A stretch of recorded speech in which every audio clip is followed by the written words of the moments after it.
So hi everybody, welcome to the live Q&A for the documentary film Cured. We're very excited to have you all here. My name is Lex. My pronouns are they, them. I'm going to be your tech person for this event. So if anybody needs any support throughout, you can message me privately in the chat and I will do my best to help you. You can find me easily because I have tech at the beginning of my name. So during the first part of the event, we would like for everyone except for our panelists to have your videos off. That way we'll be able to focus on just them and the conversation happening. So if anybody has their video on that shouldn't, you can go ahead and turn it off now. You can do that by hovering over your little video square, clicking the button with the 3 dots in the right-hand corner and clicking on stop video, or you can also go down to the bottom of your Zoom screen and just click on the button that says stop video. Later, I'm going to ask you all to turn your video back on for the Q&A portion. We want to feel like, we're all together in a theater and engaging, and so we would love to see your faces then. For now, as I said earlier, you can't unmute yourselves, but don't be alarmed. For the Q&A, I will unmute you. And we would love for the Q&A to be as interactive as possible. So get ready. You're going to have an amazing conversation that you're going to listen to now, and then we will start our Q&A with you all. So what else am I missing here? Oh, I am missing a little something. Everybody bear with me one quick second. Okay. I've got a couple of screens going on here. So I just want to pass off the mic, so to speak, to Matthew Shirka, who is a conversion therapy survivor and co-founder of Born Perfect, which is a campaign created by the National Center for Lesbian Rights that's become a global movement to end conversion therapy. Matthew leads the campaign alongside a team of lawyers and other conversion therapy survivors committed to protect LGBTQ+ people through legislation, litigation, and public education. He's been very helpful to the filmmakers, Patrick and Bennett, during the production of Cured, serving as creative and outreach consultant. So take it away, Matthew. Hey, everyone, and thank you, Lex, for that. That was great. Really excited to be hosting tonight, and Born Perfect to be co-hosting with the filmmakers, Patrick and Bennett. I'm going to introduce them in about a second here. Just wanted to thank everyone for being here for the Q&A.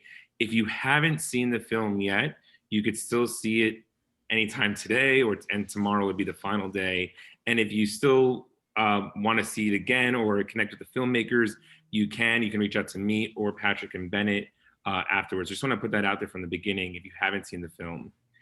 So just to go ahead and introduce everyone, first and foremost from the film, Reverend Magora Kennedy, who has been fighting for social justice for more than 5 decades, an active participant in the civil rights movement, the women's movement, and the movement for LGBT equality. She is a Stonewall veteran, a former Black Panther, and a co-founder of the National Action Network's LGBTQ Alliance.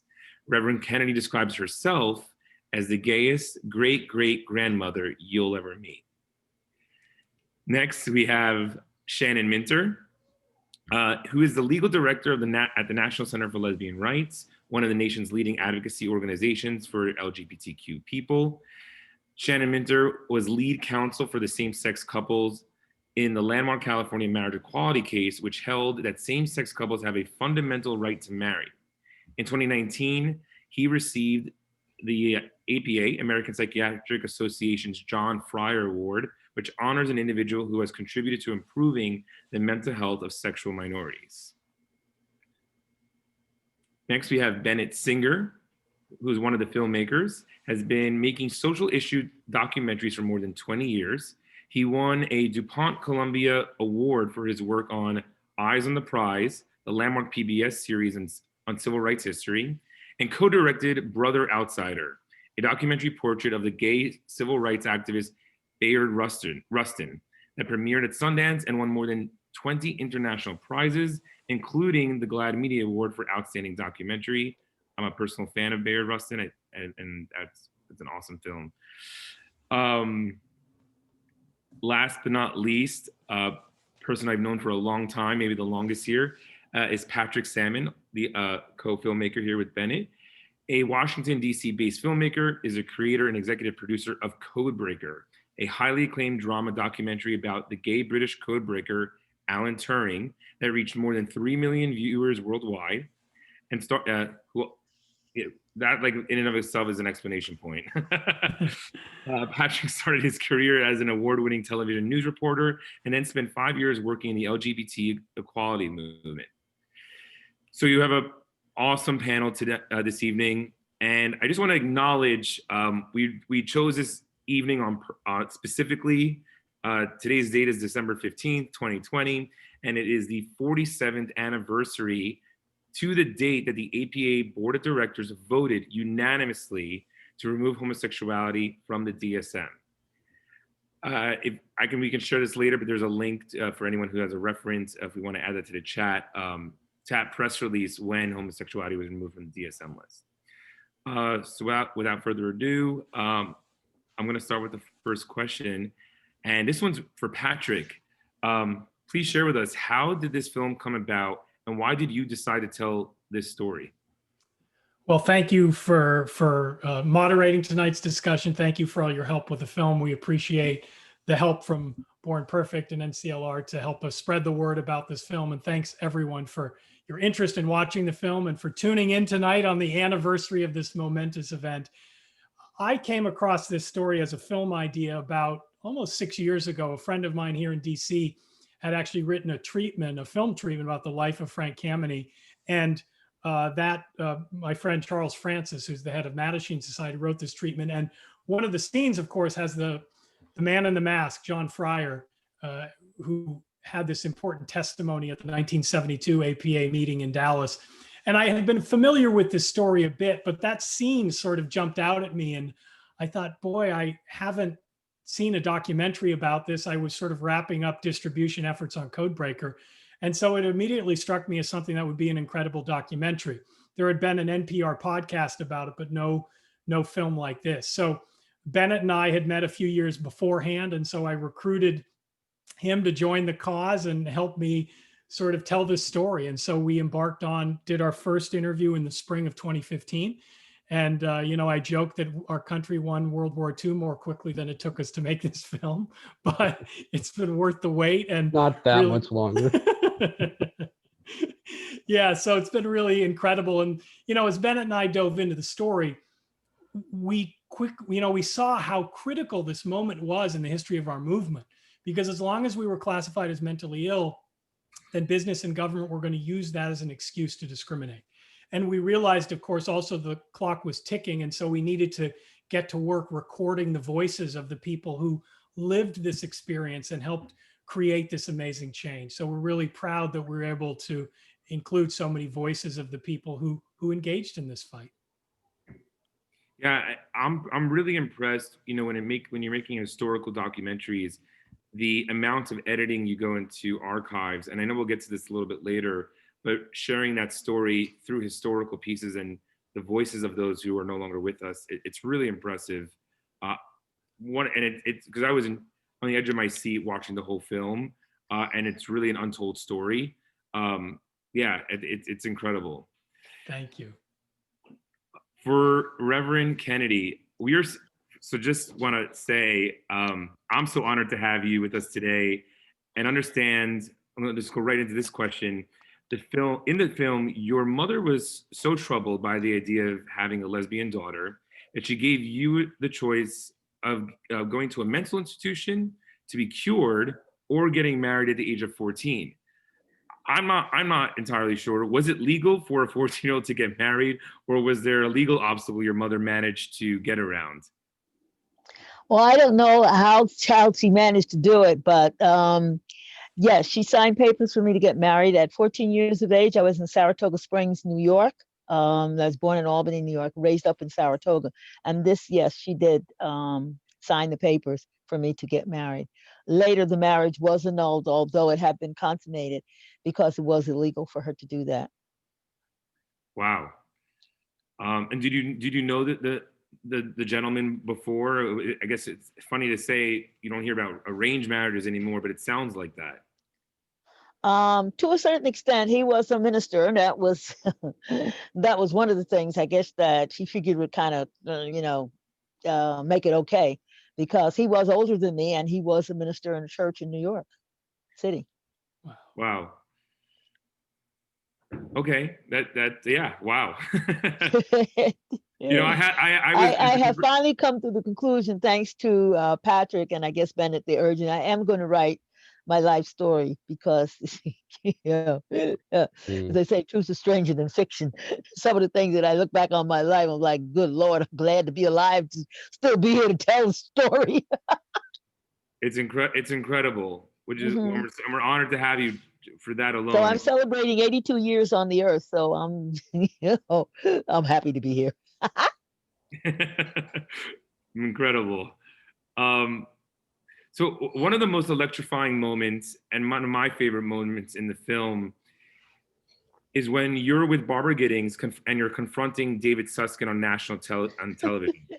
Can you just take us back to the moment, what that was like for you? I have a favorite quote that you said, but before I go to that, just tell me, share with us what that was like for you.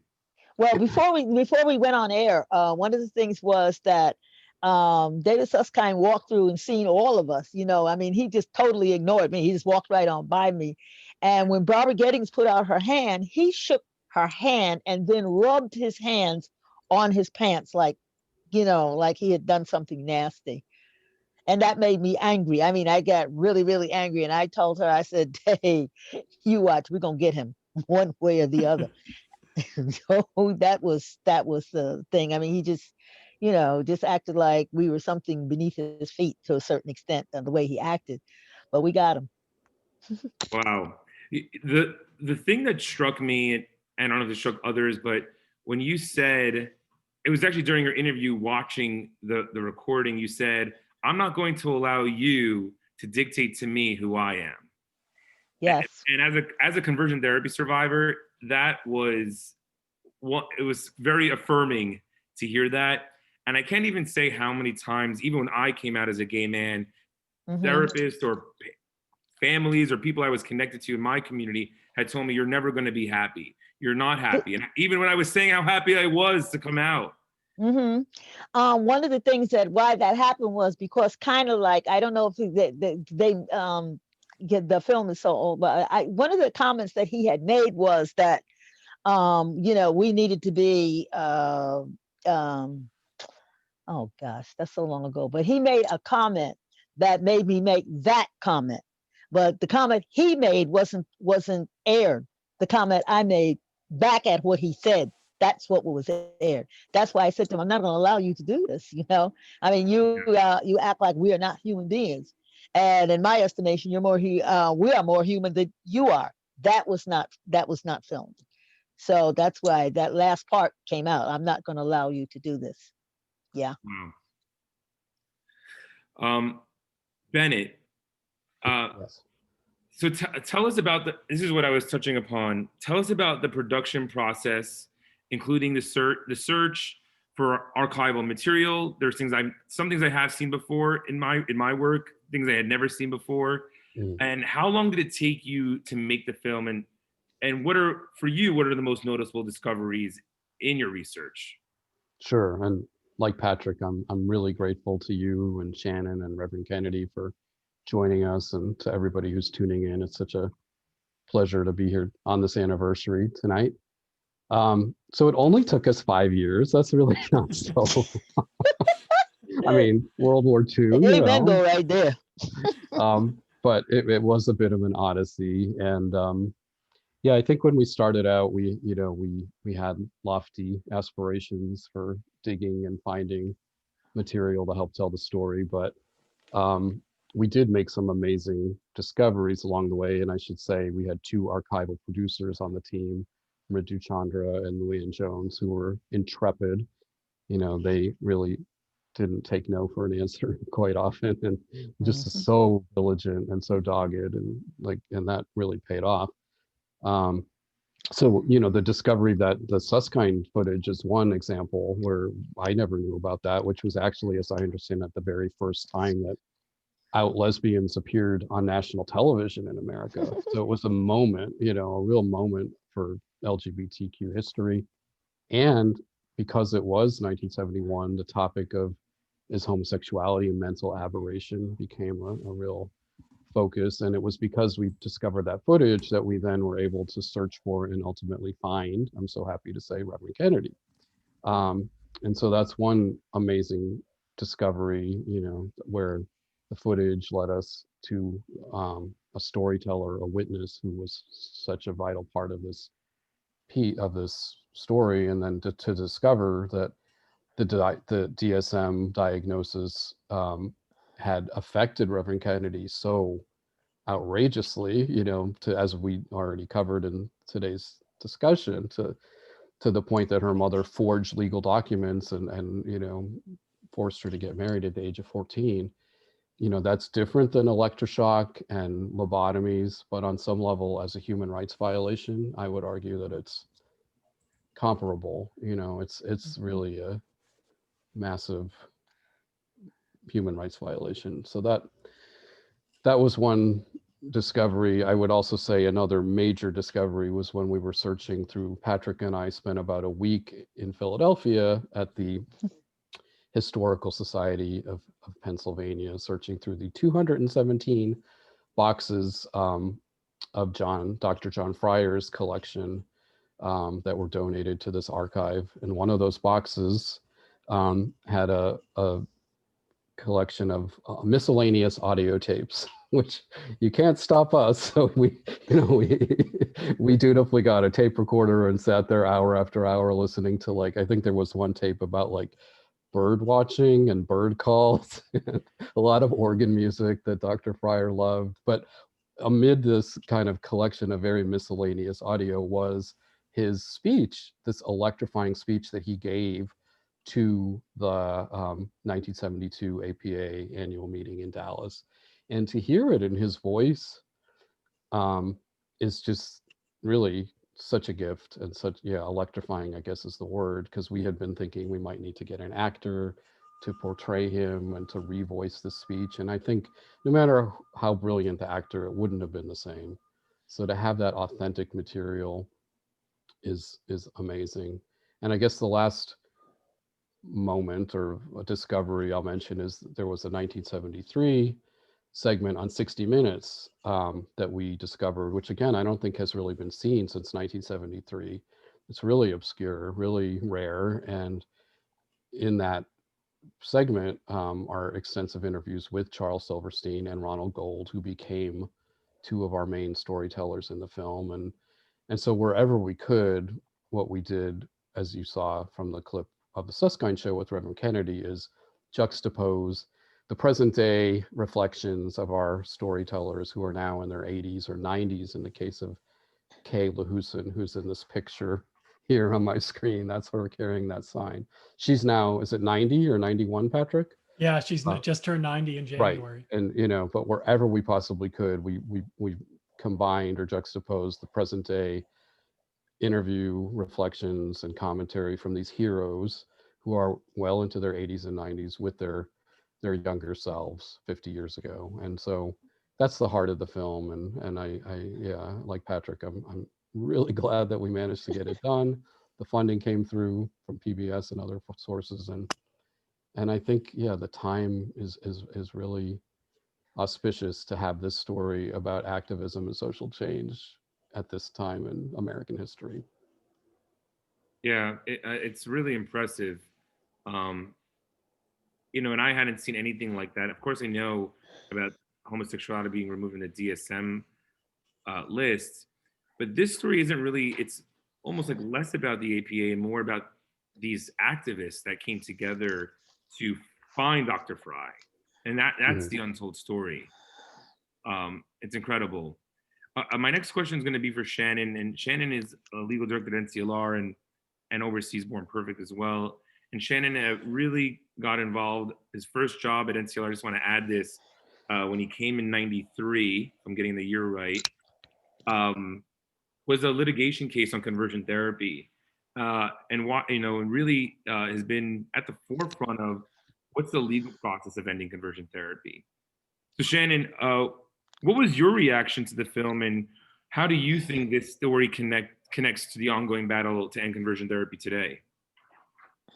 Thanks, Matthew. I mean, Bennett and Patrick, you all just have done given us such a gift to our community.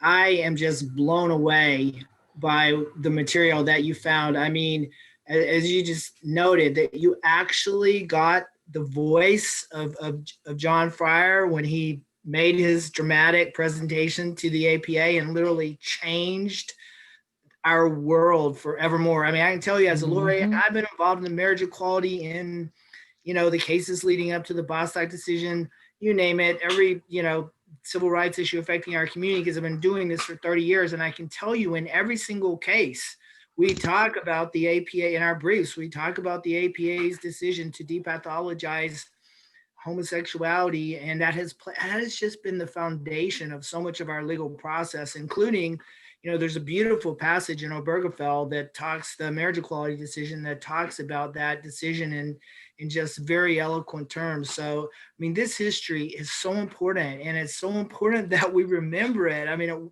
it worries me that so many people don't know the story here. And you've not only told the story, but you've gone above and beyond and, tracked down these historic individuals and given us this incredible window into who they really were. And I mean, Reverend Kennedy, it is like it's just awesome to be on here with you and to see that footage of you and Barbara Giddings. I mean, I really don't have words for, I feel like I'm in a dream here, and I'm so thrilled to know that this film is going to be out there and that people will see it and remember this just critical part of our history. Shannon, just to touch upon this, we recently had the federal court decision from the 11th Circuit about conversion therapy. You want to just share briefly, tell us about the decision and where you think this issue is headed especially in courts? Yeah, look, it's heartbreaking that we are still having in this day and age to fight about conversion therapy, about therapists still trying to change who we are. And, part of what happened is when so many young people started coming out much earlier, there was really a resurgence of conversion therapy. And as this film makes so clear, as they say, laws don't change themselves, institutions don't change themselves. What changes things is the kind of activism we saw in the film. And so we've seen that again. Our community has stepped up again. I mean, Matthew, you and other survivors, I know there's some survivors listening to us right now, people like James Key and Adam Trimmer. I saw you're on this call, like people just stepping up, stepping forward to share their stories has, just as we saw happen in the film here, has once again been transformative. We've seen 20 states now in the space of 8 years pass laws protecting minors from conversion therapy. That's based on very important, just as it was in the film, it's based on science. I mean, the activism is in the science go hand in hand, because we need the activism to force institutions and courts and legislators to pay attention to the science. And I know Dr. Caitlin Ryan's on here. Her research on conversion therapy has been absolutely critical in this effort. Anyway, yeah, we've passed these laws. They've been challenged by conversion therapists and anti-gay legal groups. We've won every case until recently. We just lost a case in the 11th Circuit. It was a panel with a 3-judge panel with 2 judges appointed by President Trump. It's a terrible decision. We're not letting it stand. Even as we speak, been working all week on a new round of briefs challenging that decision. We're going to, of course, we're going to have some setbacks along the way, but I'm 100% confident where this battle will end up, just as it did in the film that we just saw, because the science and the truth is on our side, and we're never going to stop fighting for our right to be who we are. Just to add to that, in the film, Go right there. Yes. Yeah, in the film, it was really incredible, and we discussed this as amongst ourselves in the Born Perfect team, how surprised we were that there was a vote within the APA whether to remove it or not, which sounds so arbitrary rather than scientific, that they're going to, the newspaper the next day, as it said in the film, 20 million homosexuals cured because it was removed from the DSM list, and it was a play on they're cured. But we see that today. They may not be members of the APA, but they're legislators who are still making that vote of whether should LGBT kids be protected or not, because that's what most of the laws are saying. And again, it's like almost like an arbitrary vote versus one based on data, science, and the harms and impacts of conversion therapy. Do you have anything to say about that? No, I know what you're saying. I also want to give a shout out to Jessica Ritter, another survivor who's on the call, and I'm sure there's others I'm missing. Yeah, look, the right wing often tries to say that the APA decision wasn't based on science, that it was based on politics. And I think my very favorite thing about this documentary is that it shows what a lie that is. What these activists were fighting for was, as Charles Silverstein said in his just that brilliant presentation that you all presented, is he's like, you all have to choose, APA, you have to choose between these undocumented theories that have harmed so many people on the one hand and controlled scientific studies on the other that show there's nothing wrong with being gay. The gay people are just psychologically fit and healthy as anyone else. So the science is 100% on our side. I mean, what the voting and the activism is about is getting these institutions to live up to their own ideals and to embrace science over bias, because of course bias is going to affect every institution, and that's what we have to fight for. Yeah. I'm going to bring this back to Reverend Kennedy. Mm-hmm.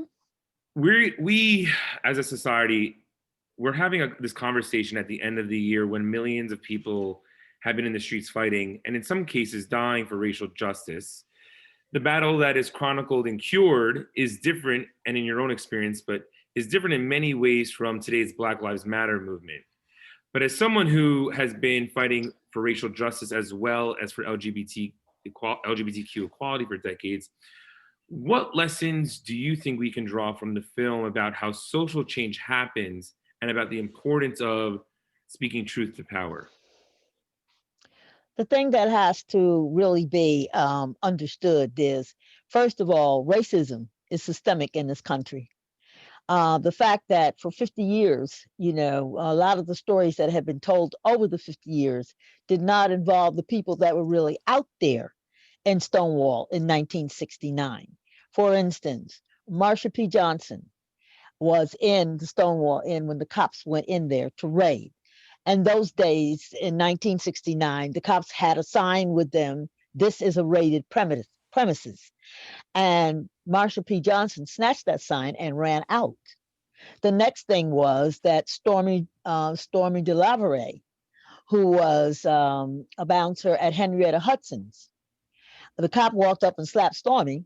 Stormy slapped the cop back. That was on Saturday. By Sunday, everybody had been into the streets, and Stonewall became an uprising, not a riot. And over the years, I have been telling people that, on that first Friday night, Saturday night, my statement was there was very little pepper. There was very little salt in the pepper, meaning there was very little white folks salt and a whole lot of pepper, people of color, that was out there Friday and Saturday night. On Sunday is when a lot of white people showed up, but they came from different places. Like, for instance, some of the Crips and Bloods came down from the Bronx to beat up on some gay people.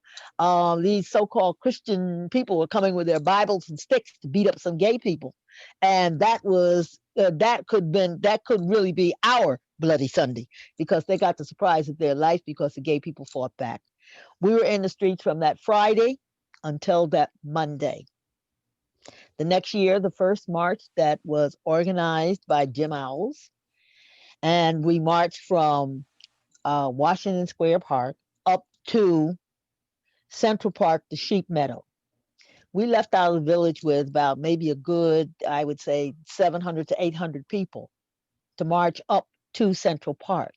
When we got to St. Patrick's Cathedral, these people poured out of St. Patrick's Cathedral, threw garbage on us, called us all kinds of names. They were using the N-word, especially when they seen there was so many of us that were people of color. The N-word was flying.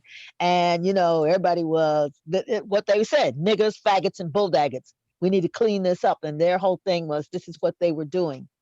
By the time we got to Central Park and the Sheep Meadow, like I said, we started out with a good 800 people.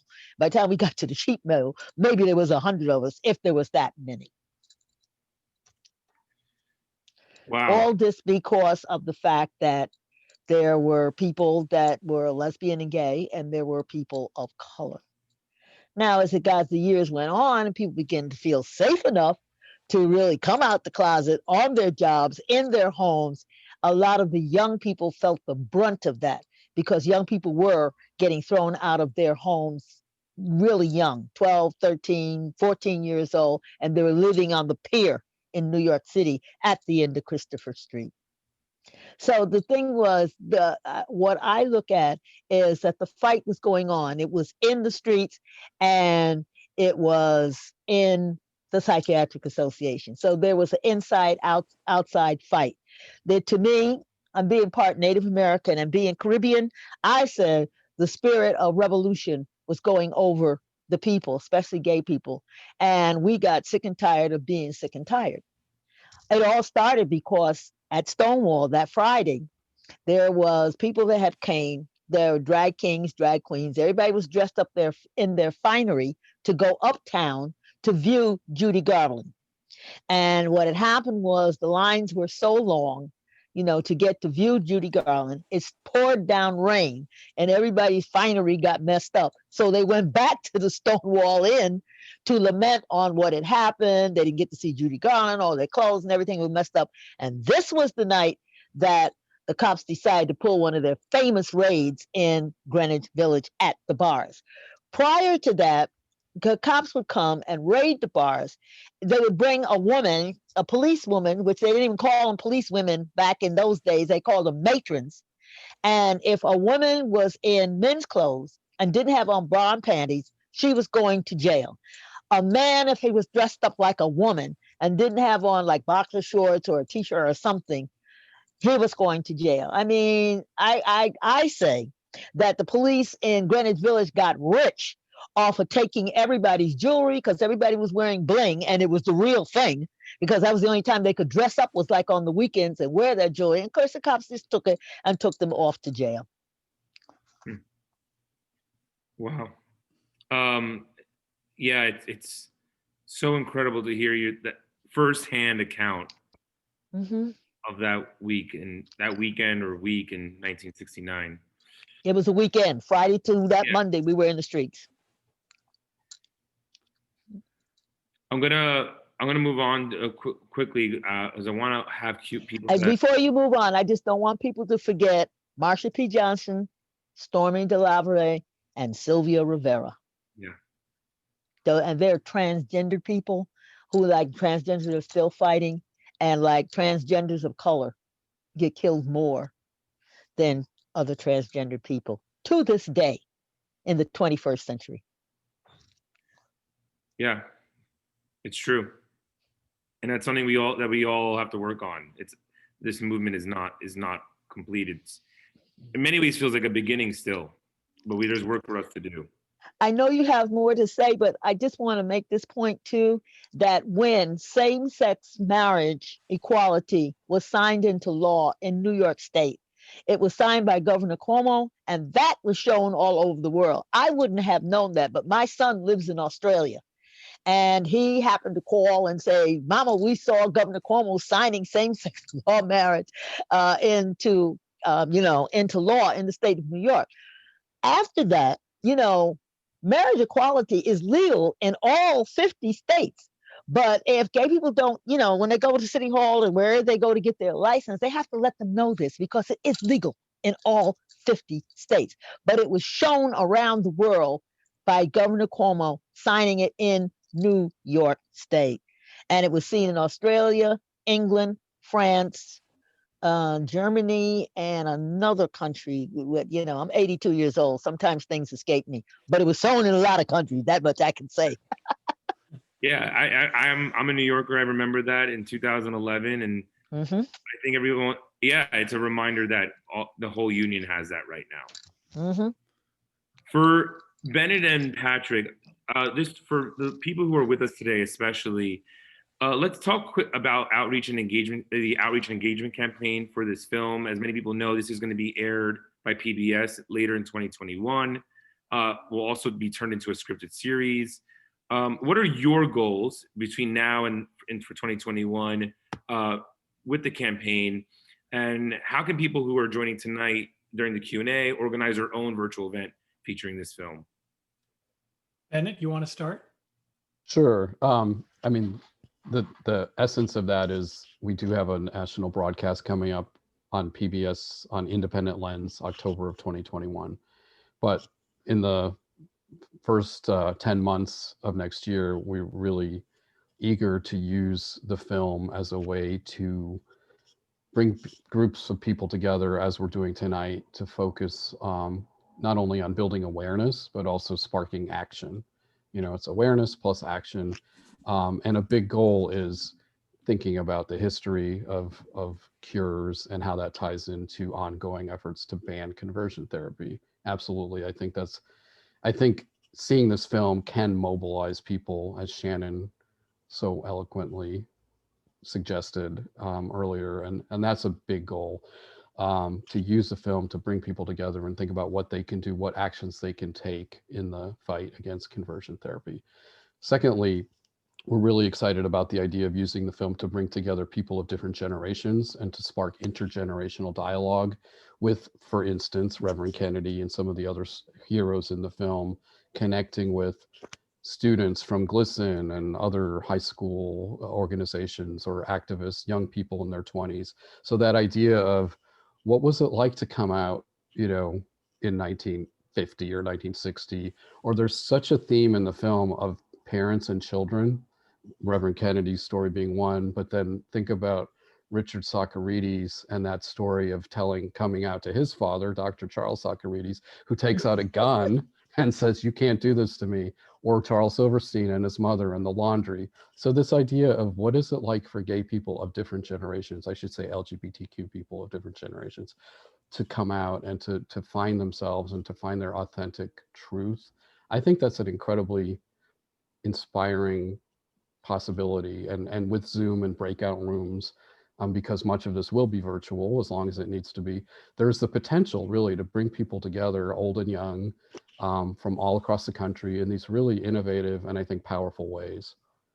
Patrick, do you want to Yeah, I mean, so the good news continue? is so far the American Psychiatric Association Foundation has pitched in a six-figure grant, and so that's going to allow us to do some, fair number of free screenings around the country, and we're trying to raise an additional $250,000 to make this to scale up so that we can offer screenings all around now. So we'll, in terms of, we want to partner with state organizations, local organizations that are doing this work, so that the film can be used to motivate and motivate their supporters, and also educate people who aren't yet on their side and with them. So we'll follow up. I mean, you can contact us through the website, curedfilm.com, and we can just engage in a conversation about the kind of screening event that would work. I mean, you've seen how the show and tell platform works, where the film is available for 5 or 6 days, and then in the middle of that is a live event like this where you engage in a discussion. So we think we're really embracing the virtual opportunities, because in many ways it is more accessible to more people than it normally would be, who would have to go to a state capitol or whatnot to see an event. So the bottom line is we have money to do some screenings, and we're raising more. And then, the platform also allows ticketed events. It allows for fundraisers. So an organization could, use this to get support from members. So as Bennett said, we'll be rolling this out. It'll be the spring before we've ramped up, but starting early next year. So this is sort of, again, a road show, if you will, here tonight to put this on the radar of people. And we're excited that there's interest, and we look forward to talking with the people on this discussion and elsewhere about how this film can help advance the cause. Do we think we're ready to move to our Q&A now? I think this is a good moment. All right. So for everybody here who right now has their videos off, I have given you permission to turn them back on. We would love to see your faces. Right now, imagine all the house lights are coming on. We're all together. We're passing around a mic. We're asking and answering questions. So please pop in. I think it's also a small enough group where you don't have to use any of the Zoom buttons or functions. If you choose gallery view everybody should be able to see each other's faces. So if you have a question, you can physically raise your hand and I will find you and unmute you.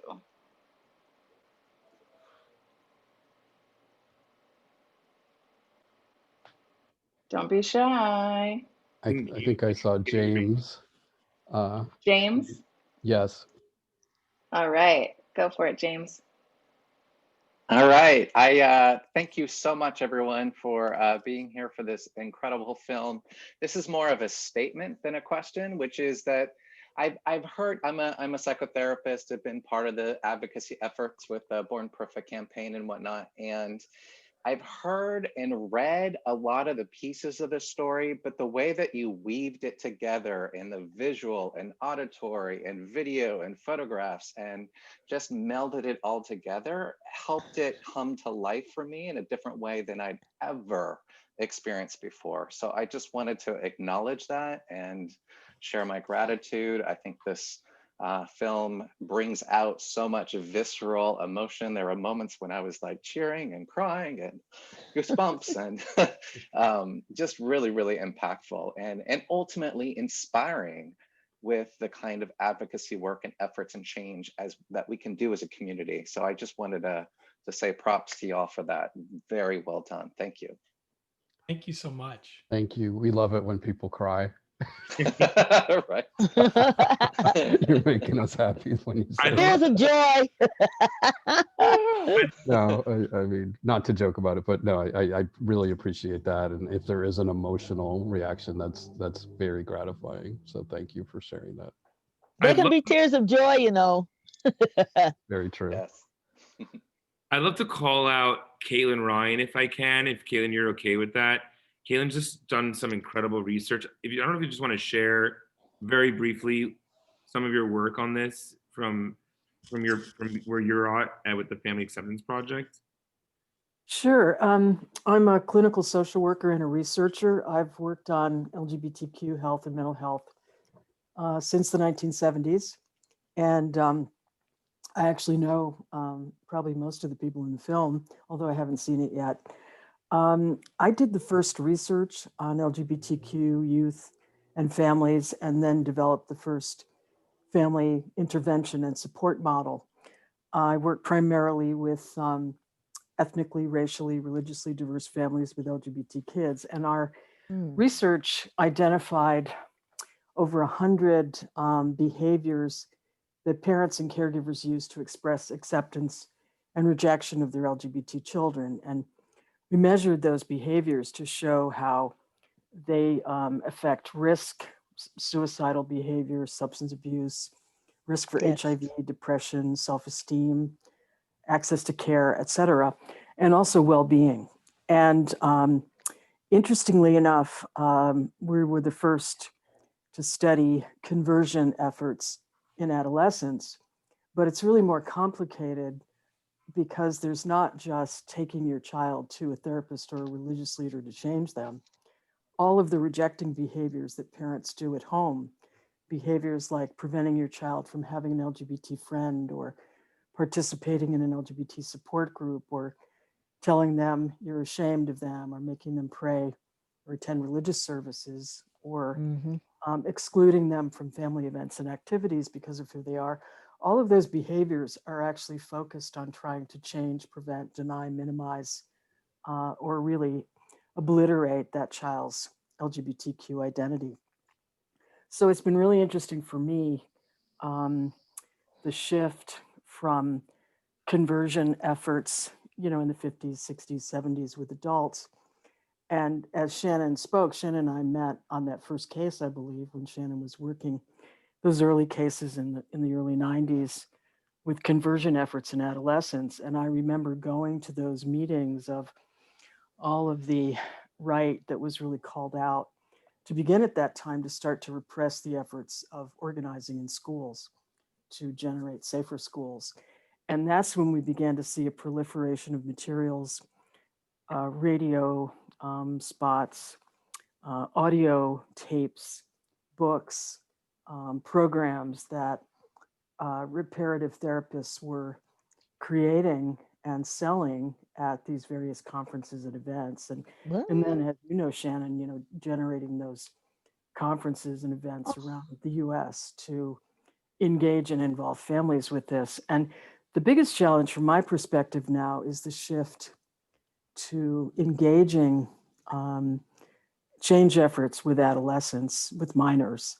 Of course, the efforts to prevent licensed practitioners from doing conversion therapy is really important. It's, put a spotlight on the issue.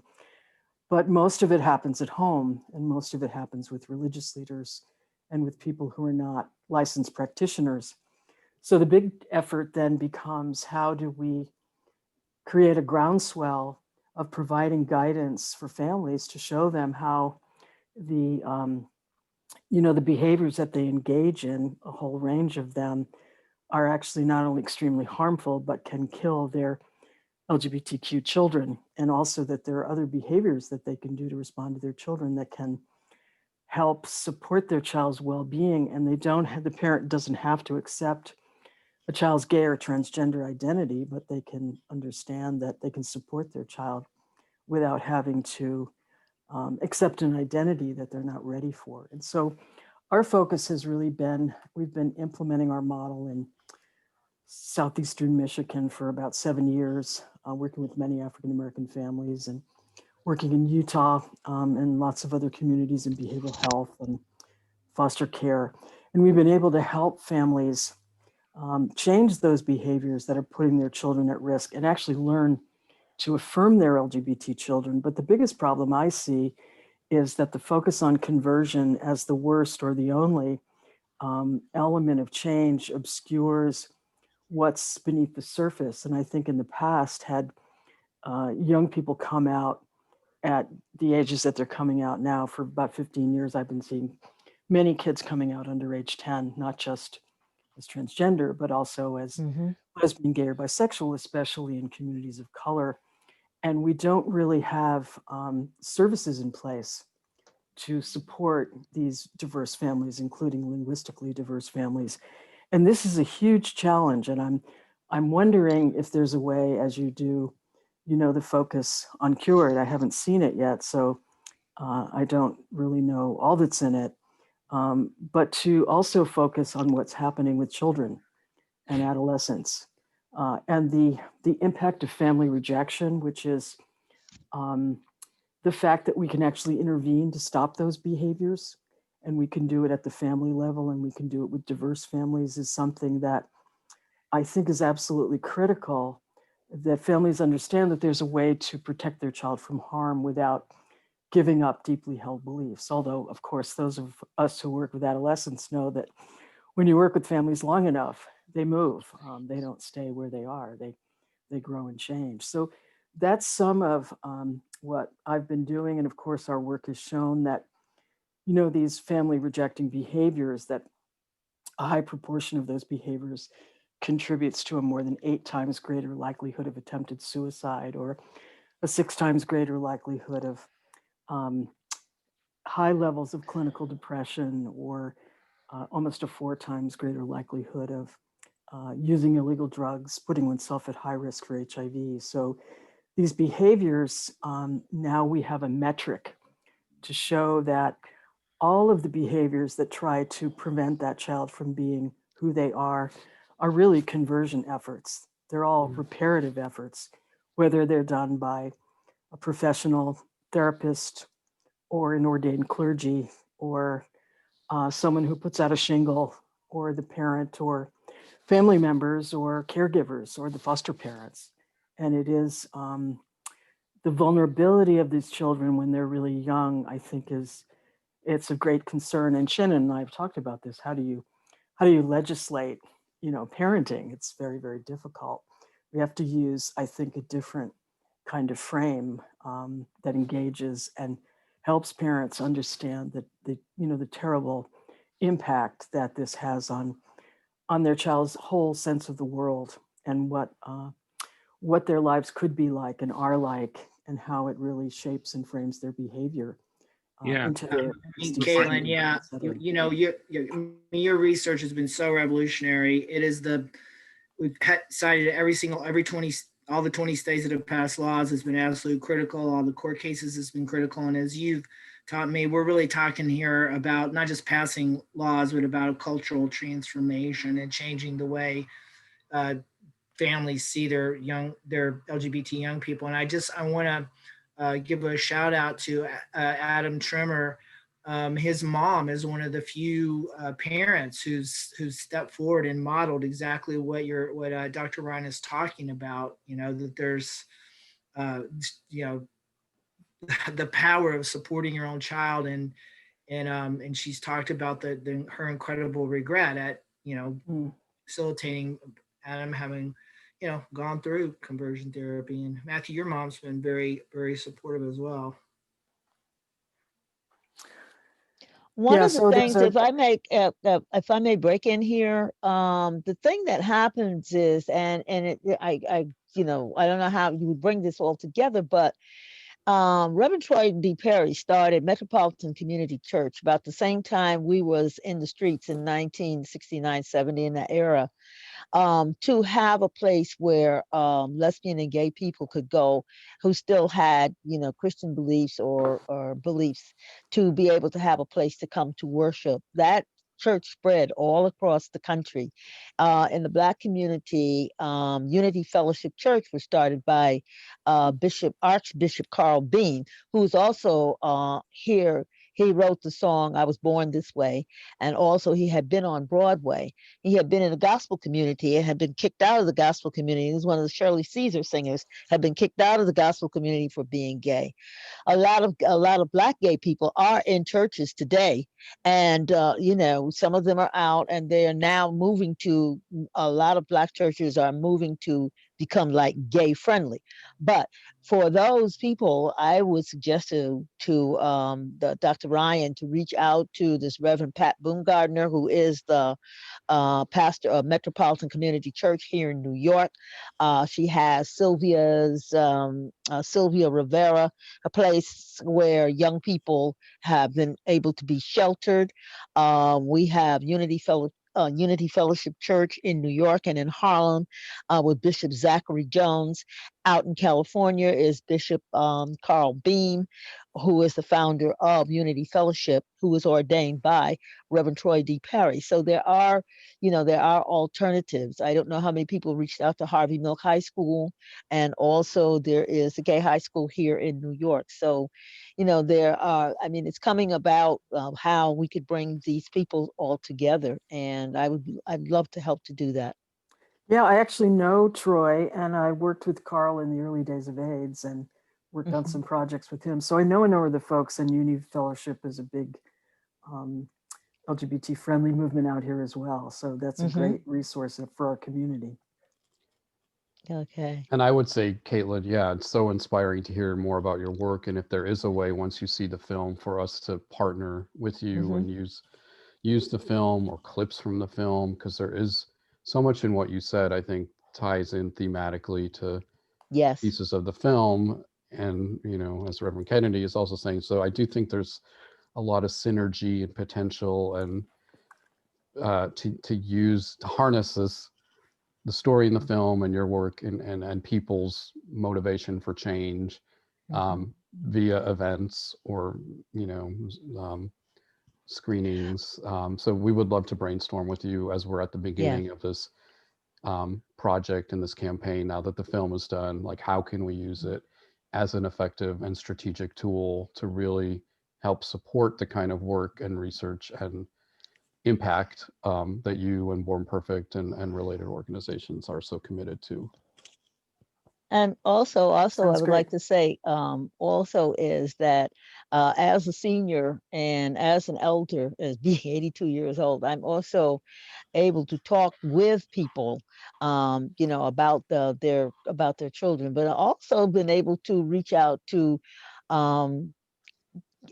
elderly gay people who are still in the closet, and haven't been able to help a few of them come out of the closet. And I'm like really, really happy about that, especially about how do they talk to their children, because as you well as Bennett and as Patrick knows, I'm the mother of 4 sons. I have 3 living sons. I have 14 grandchildren, 17 great-grandchildren, and 3 great-great-grandchildren. Now, that's why I say I'm the gayest great-grandmother out of the closet. Also, the very first person, first gay person that was involved with National Action Network with Reverend Al Sharpton was Alan Roscoff.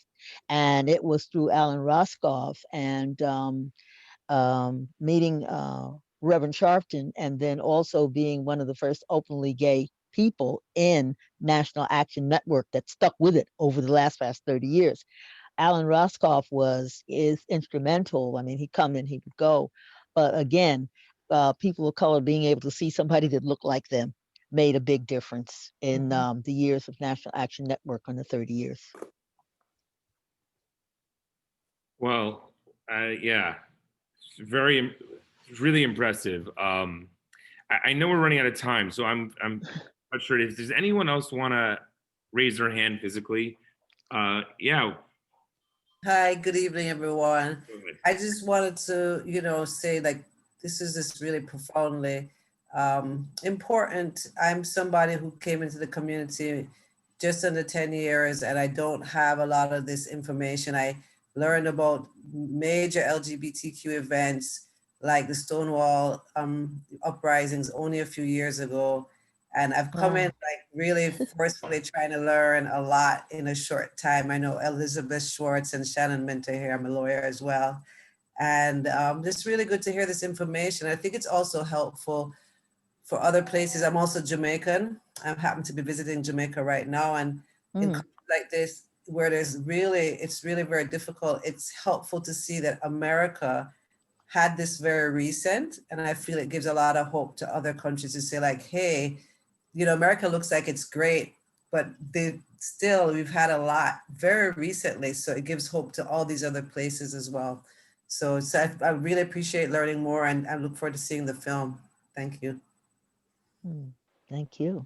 I'm going to say a little quick something. Thank you, G, for the shout out. It's really awesome to see you, and please be safe traveling.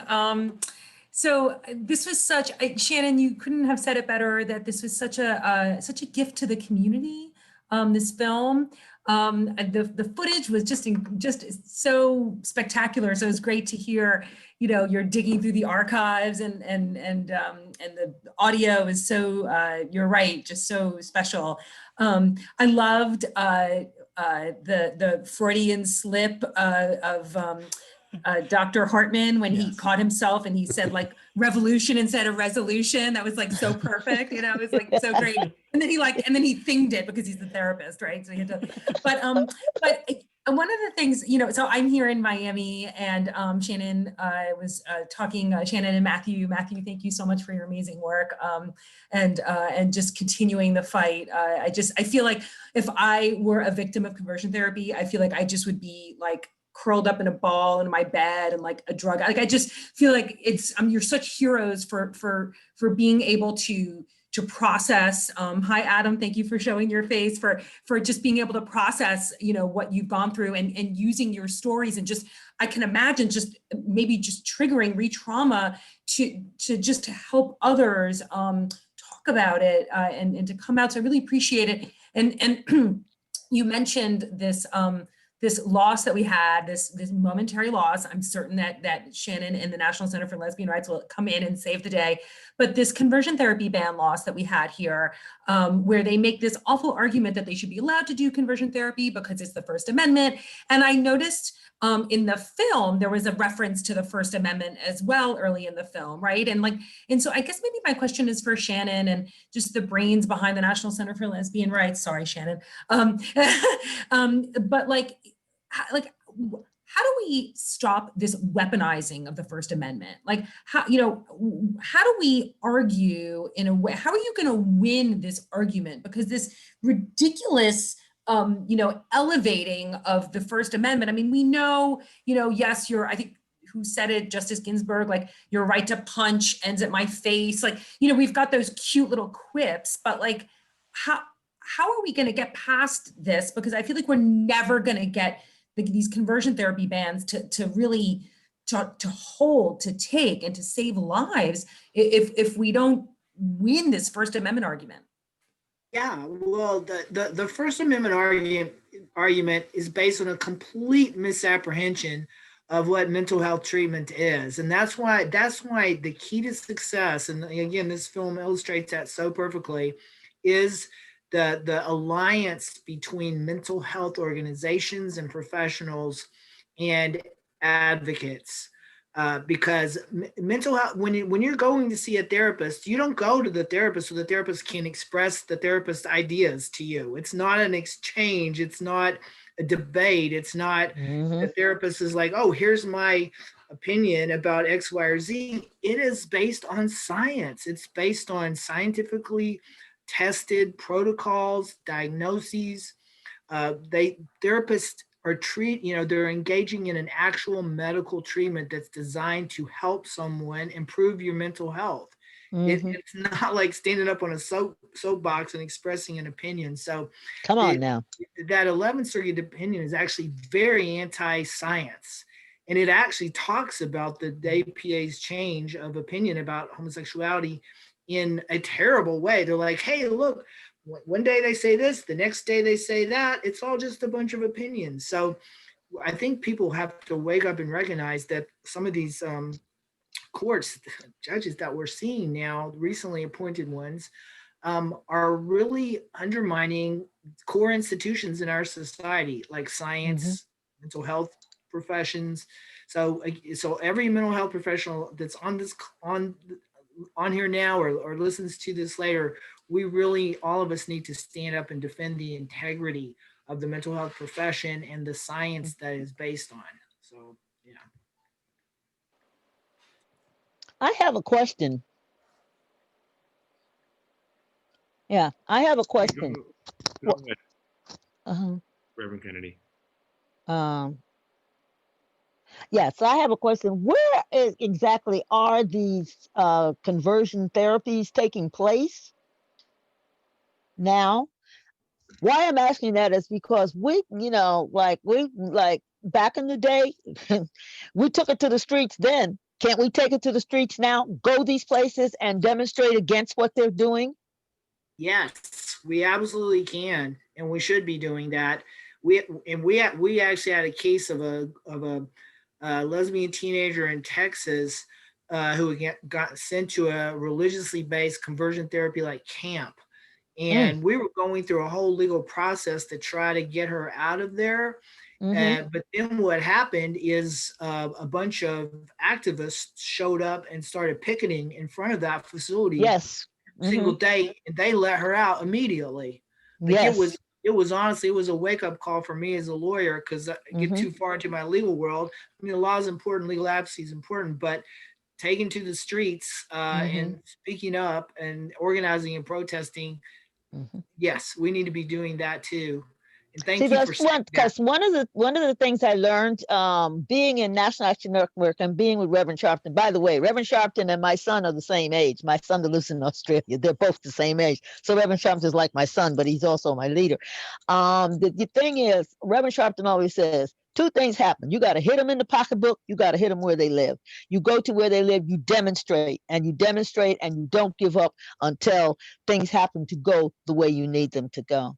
That's why we have been successful over the years with all the police brutalities and all the things that have happened, and like taking it to the streets, because when you call attention to the problem, something will happen.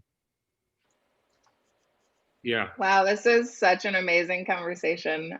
I'm just going to drop something into the chat for all of you because I know Patrick and Bennett would love to stay in touch with everyone who attended this tonight. We're building a community around the film, and the fight for LGBTQ rights is not over, as we know.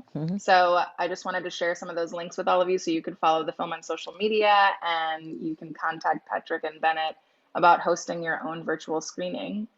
And everyone should have the ability to unmute right now if you would like to say any last words, say goodbye. Thanks again, Matthew and Shannon, for your support, and Reverend Kennedy and everyone for tuning in tonight. We really appreciate the support and encouragement. Thank you for having us. And And the struggle Absolutely. continues. Yes, it does.